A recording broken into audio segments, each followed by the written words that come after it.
মতো লাফালে সাংবাদিক হওয়া যায়? জানে না, খবরের খ জানে না। সাংবাদিক হিসাবে একজন কলঙ্কিত সাংবাদিক, আরএসএস এর দালাল। আরএসএস বললে ভুল হবে, আরএসএস এর দালাল যিনি হনুমানের নেতাদের এলেবেলে চামচে, একে দেশ থেকে তাড়িয়ে দেওয়া উচিত। এর আর নখের যোগ্য নয় এই ময়ূখ রঞ্জন ঘোষ। বেরিয়ে যান যদি আপনার মনে হয় যে আপনি সেকুলার, কাল দেশ থেকে বেরিয়ে যান, কারণ ভারতের সংবিধান থেকে সেকুলারিজম ওয়ার্ডটাকে সরিয়ে দিতে হবে। সেকুলারিজমকে লক্ষ্য করে ভারতের সংবিধান তৈরি হয়েছে। সংবিধানে লেখা আছে ভারত ধর্মনিরপেক্ষ দেশ। এটা আমার কথা নয়, এটা সংবিধানের কথা, যেটা দিয়ে গেছিলেন ডক্টর বি.আর. আম্বেদকর। তার নখের যোগ্য নয় এই ময়ূখ রঞ্জন ঘোষ। কালকে তো দেখলাম ঋত্বিকবাবু ভালো বলেছে, ময়ূরের রঞ্জন একটা দিয়ে দিলে ময়ূর রঞ্জন হয়ে যায়। একটা গাধা, একদম বাস্তব কথা বলেছে, গাধার থেকে অদম। যার সম্বন্ধে যিনি সংবিধানে এই সেকুলারিজম কথাটা তুলেছিলেন, বা যিনি এই সংবিধানে এই ধর্মনিরপেক্ষ কথাটা তুলে দিয়েছিলেন, তিনি হচ্ছেন ভারতের গর্ব।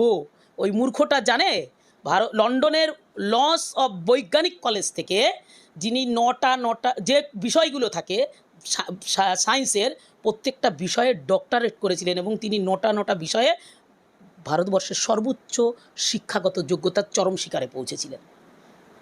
তার সংবিধানকে নিয়ে যারা কথা বলে, তাদের মতো গাধা, তাদের মতো গর্ধব, তারা ভারত থেকে চলে যাওয়া উচিত। যারা ভারতের সংবিধানকে মানে না, যারা ভারতের সংবিধানকে পদদলিত করে, তাদের মতো এই যে সাংবাদিক, আমরা মনে করি একে দেশ থেকে তাড়ানো উচিত, একে দেশ থেকে তাড়িয়ে দেওয়া উচিত। এর আগে হস্তক্ষেপ নেওয়া এই রাজ্য সরকারের উচিত। যারা কথায় কথায় বলছে না, ভারতে কত বললো তো, মোদির খাবে, মোদির পড়বে আর মোদির বিরুদ্ধে আচরণ করবে। আমরা যদি মোদির খাই, আমরা প্রত্যেকে পরিশ্রম করে খাই।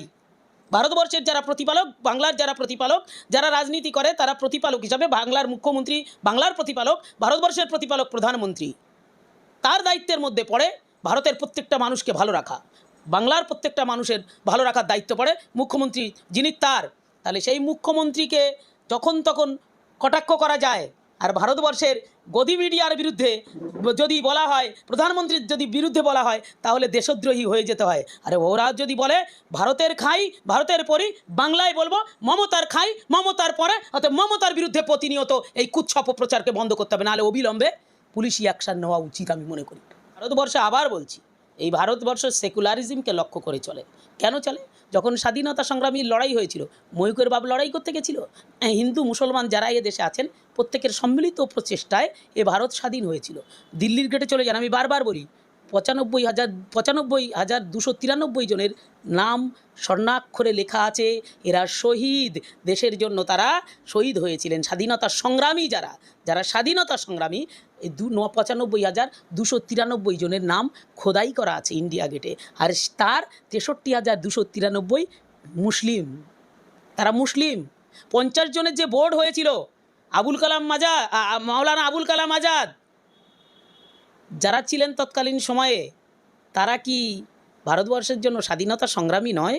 তারা ভারতবর্ষের স্বাধীনতার প্রাক্কালে লড়াই সংগ্রাম করেনি, এ দেশের জন্য হাতিয়ার তোলেনি?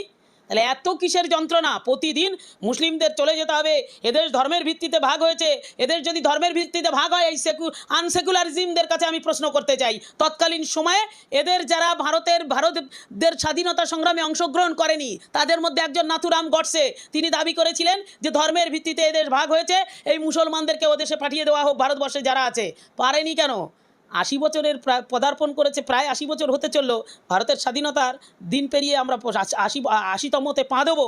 আর আজকের দিনে দাঁড়িয়ে বলা হবে যারা মুসলিম তাদেরকে ভারতবর্ষ থেকে চলে যেতে হবে। কেন? মুসলিমরা কি ওদের বাবার খায় না ওদের বাবার পরে? ভারতের যদি খায়, ভারত সকলের, ভারত মুসলিমের, ভারত হিন্দুর, ভারত যারা আছে খ্রিস্টান, বৌদ্ধ, জৈন, পারসিক, সকলের এ ভারত। কারণ এখানে গণতান্ত্রিক পদ্ধতিতে দেশ চলে এবং দেশের পথ দেখিয়ে গেছিলেন ভারত মায়ের বীর সন্তান স্বামী বিবেকানন্দ। আমি আবার বলবো, তিনিই বলে গেছেন এদেশ শরণার্থীদের দেশ। কোন হনুমানের নেতাদের এলেবেলে চামচে বেলছে সব নেতা নতুন করে গজিয়ে উঠেছে, ধর্ম নিয়ে দেশটাকে জ্বালিয়ে দিচ্ছে। আজকের প্রতিদিন কোনো না কোনো কালাকানুন এনে ভারতবর্ষের ক্ষতি করছে। আজকে খাদ্য সূচকে ভারতবর্ষ কেন 1 নম্বর 105-এ থাকবে? মানবতার ক্ষেত্রে ভারত কেন আজকের 135-এ থাকবে? মানব সম্পদ উন্নয়নে কেন এই পরিস্থিতি হবে? ভারতের উন্নয়ন নেই কেন? ভারতকেও যারা বলছে হিন্দু, যদি হিন্দুত্ব যদি আমরা মানি, হিন্দুত্বে যদি আমরা বিশ্বাস করি, হিন্দুত্ব জেগে উঠলে কি দেশ এগিয়ে যাবে? আমরা মনে করি মানবতার ধর্ম যদি পালন করা হয় তবেই দেশ এগিয়ে যাবে, তার বিরুদ্ধে কোনো কিছু হয় না। সাংবাদিক ময়ূর রঞ্জন ঘোষ তিনি বলছেন যে একই বৃন্তে দুটি কুসুম, কিসের কুসুম? ও অনেক কুসুম হয়েছে। ওর বাবা দিয়েছিল, আবার বলি ওর বাবার কথা, এটা ভারতের বিদ্রোহী কবি নাম, বাংলার নয়, গোটা ভারতবর্ষ বিদ্রোহী কবি বলে যাকে মানে, গোটা বিশ্ব যাকে বিদ্রোহী কবি বলে মানে, তিনি কাজী নজরুল ইসলাম। তিনি বলেছিলেন মোরা একই বৃন্তে দুটি কুসুম, হিন্দু মুসলমান, একজন তার নয়নমণি আর একজন তার প্রাণ। সেই স্বাধীনতার প্রাক্কালে একে অপরের পরিপূরক হিসাবে উঠেছিলেন, তাই তিনি বলেছিলেন। আরও একটা কথা তিনি বলেছিলেন, হিন্দু না মুসলিম মোরে জিজ্ঞাসে কোনজন, কাণ্ডারি বল মরছে মানুষ সন্তান মোর মার। সেই সময় কেউ একা হিন্দু মরেনি, কেউ একা মুসলিম মরেনি। তৎকালীন সময়ে হিন্দু, মুসলমান, খ্রিস্টান, বৌদ্ধ, জৈন, পারসিক, ভগৎ সিং মৃত্যুবরণ করেনি দেশের জন্য। বল্লভভাই প্যাটেল যুদ্ধে সংগ্রাম করেনি, কিন্তু